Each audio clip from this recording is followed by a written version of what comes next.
here on Cinco de Mayo, it does appear the nation's capital is about to be awarded an NFL draft, Mike. Looks like that's happening. I got one last point. Sure. Is it possible Aaron Rodgers is wearing a wedding ring as a sociological experiment like Costanza once did?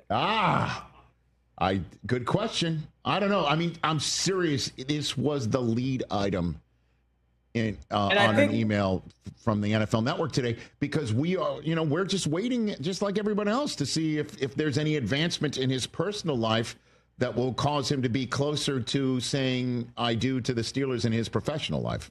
Mike? And see, for Rodgers, Rich, I think the sociological experiment wouldn't be, let's see if women are more attracted to me while wearing a wedding ring. It would be, can I get the media to talk about it so I can go on McAfee's show at some point in the future and complain about the fact that we're talking about his wedding ring? When are the Steelers, are you hearing about a drop dead date, Mike, or no?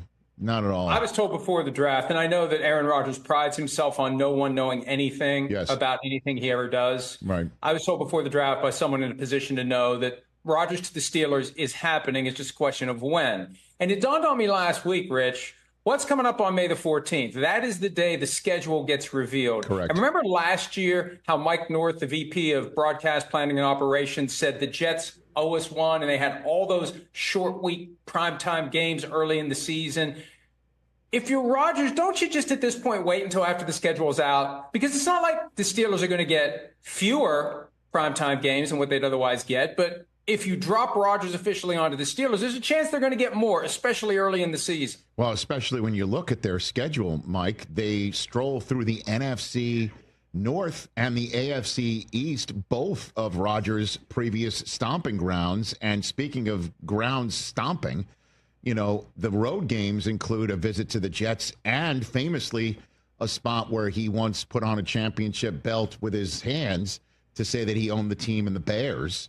There are many, and the Packers are on their list as well, along with the rest of the AFC North.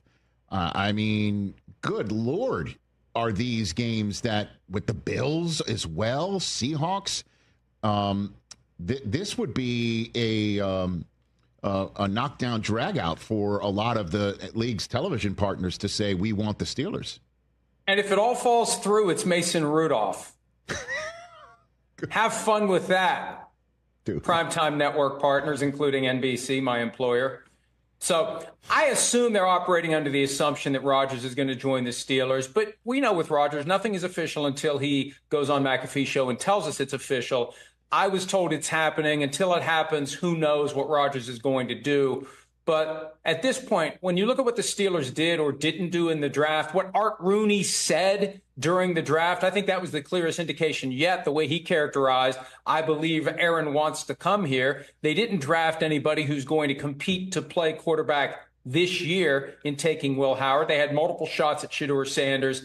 I think the seat is being kept warm for Aaron Rodgers, and they expect him to show up, and there would probably be much consternation at the team facility if they get a text message or a FaceTime one day, because we know the phone doesn't work at his house, telling them, sorry, I've decided not to. When it's all said and done, Brock Purdy's number per year starts with a 5, and then what's the next number?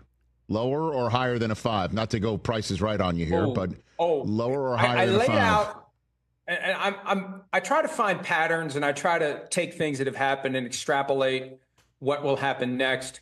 The George Kittle contract that was just signed last week, when we got the full numbers, because you know how the game goes. There's there's the big number that comes out and everybody sees it, and then a day or two later you get the real numbers. I think what's going to happen, and this is based on the Kittle contract, I think Purdy's going to have 2 years, fully guaranteed, sizable money, maybe like the Kirk Cousins $90 million over 2 years, which will be a hell of a lot of money for a guy that's made $2.3 million from the 49ers in 3 total seasons of football. But when you see the new money average per year, that's the big number that gets compared to all the others. There are ways to pump that up. There are ways to put some money into the back end years to get him north of 55. I'm thinking it's going to be 55.1, which will put him ahead of everyone but Dak Prescott and Josh Allen. But when you scratch it and look at it, it's probably going to be, and this is just my interpretation based on Kittle's contract, it's going to be a 2-year commitment for a lot of money.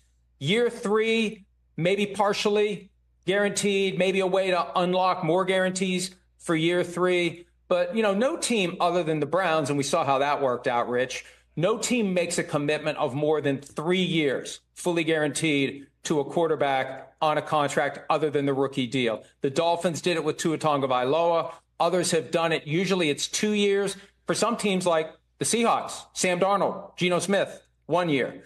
Others have 1 year. Matthew Stafford, year at a time. I think it's going to be 2 years, clear and firm, guaranteed from signing with Brock Purdy. And I would guess somewhere between 90 and 100 million.